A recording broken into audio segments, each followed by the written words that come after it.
I need to tell you something that might make you uncomfortable. You've been lied to. The entire self improvement industry has convinced you that you're broken, that you need fixing, that you're not enough until you've done the work, read the books, healed the trauma. But what if I told you that's the trap? What if you're already whole right now, exactly as you are? In the next few minutes, I'm going to shatter everything you think you know about personal growth. I spent 10 years on the hamster wheel, 10 years trying to fix myself. More therapy, more courses, more morning routines, more healing. And you know what I discovered? The harder I tried to fix myself, the more broken I felt. Because every new practice was just another confirmation that something was wrong with me. Then one day, I had a realization that changed everything. The problem wasn't that I hadn't healed enough. The problem was that I believed I needed healing in the first place. I was trying to fix what was never broken. Here's what we're covering today. First, I'll expose the toxic lie that's keeping you stuck in the self-improvement trap.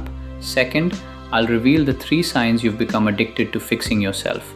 And third, I'll show you the spiritual shift that will finally set you free and bring you the peace you've been chasing this whole time. Let's start with the uncomfortable truth. The self-improvement industry is a $13 billion business, and it doesn't make money when you feel whole. It makes money when you feel broken. Think about it. Every course promises you'll finally be happy after you complete it. Every book suggests you're missing the one key piece.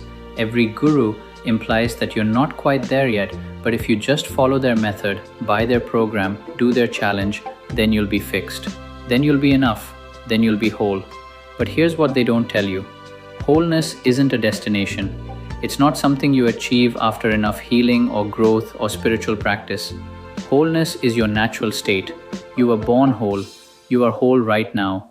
You've always been whole. The spiritual truth is this. You are not a broken vase that needs gluing back together.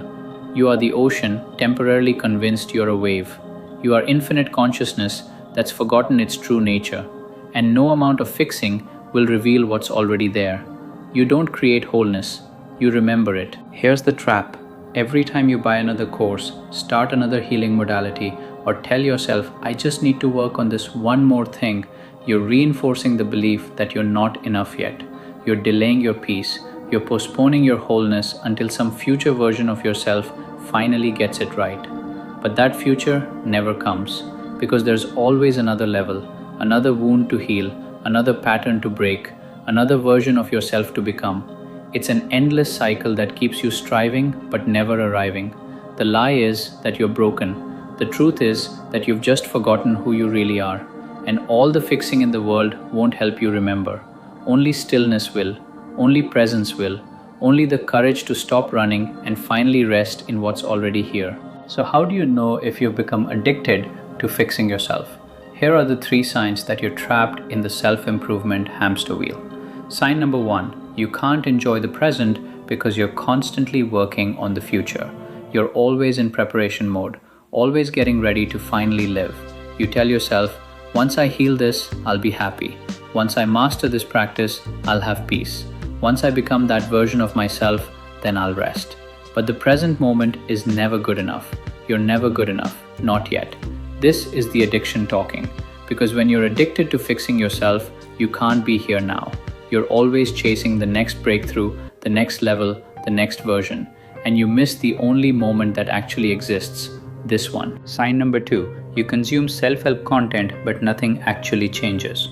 You've read 50 books, you've taken a dozen courses, you follow all the gurus, you know all the concepts, but you're still anxious, still stressed, still searching, still feeling like something's missing.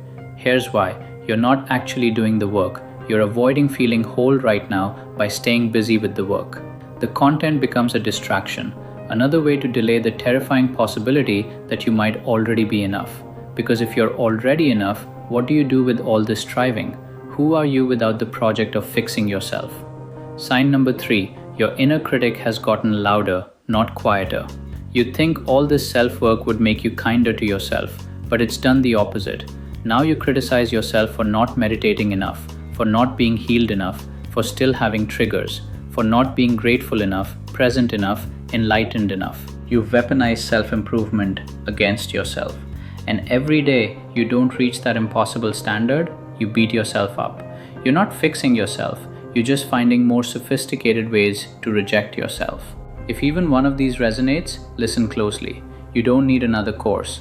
You don't need another healing session. You need to stop. You need to put down the tools. You need to finally accept that you are already, in this moment, completely whole. Now here's how you break free. Here's the spiritual shift that changes everything. It's not another practice to add to your routine.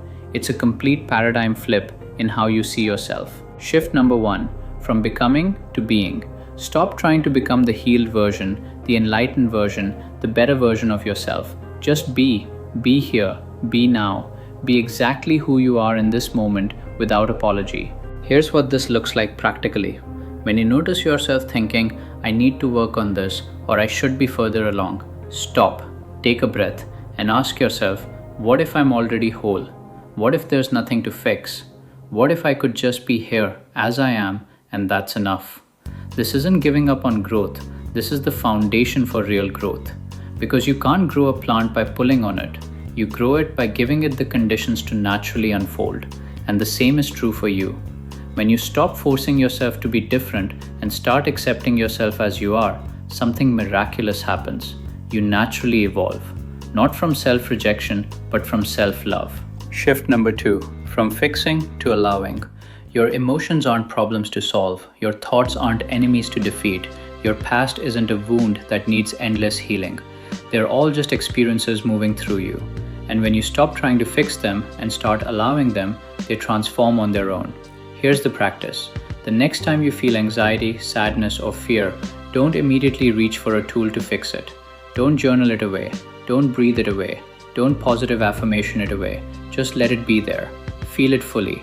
Allow it to exist without needing to change it. You know what happens? It passes. Because everything passes when you stop resisting it. The suffering isn't in the feeling, it's in the resistance to the feeling.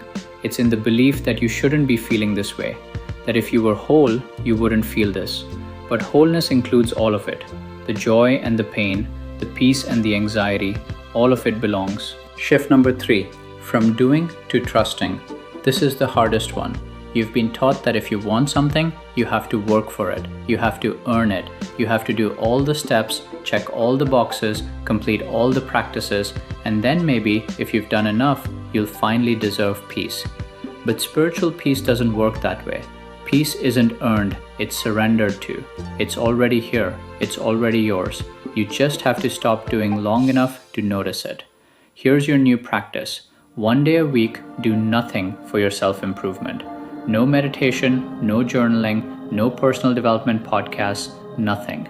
Just live, just be, just trust that you are enough without doing a single thing to prove it. This will feel terrifying at first. Your mind will scream that you're falling behind, that you're being lazy, that you're not taking your growth seriously. Let it scream. Because on the other side of that fear is the most profound realization you'll ever have. You are already whole. You always have been, and you always will be. The work isn't to fix yourself. The work is to remember what was never broken. The work is to come home to yourself exactly as you are. The work is to finally stop running and rest in the truth that you are already and have always been enough. I want to leave you with this. You are not a project. You are not a problem to solve. You are not broken.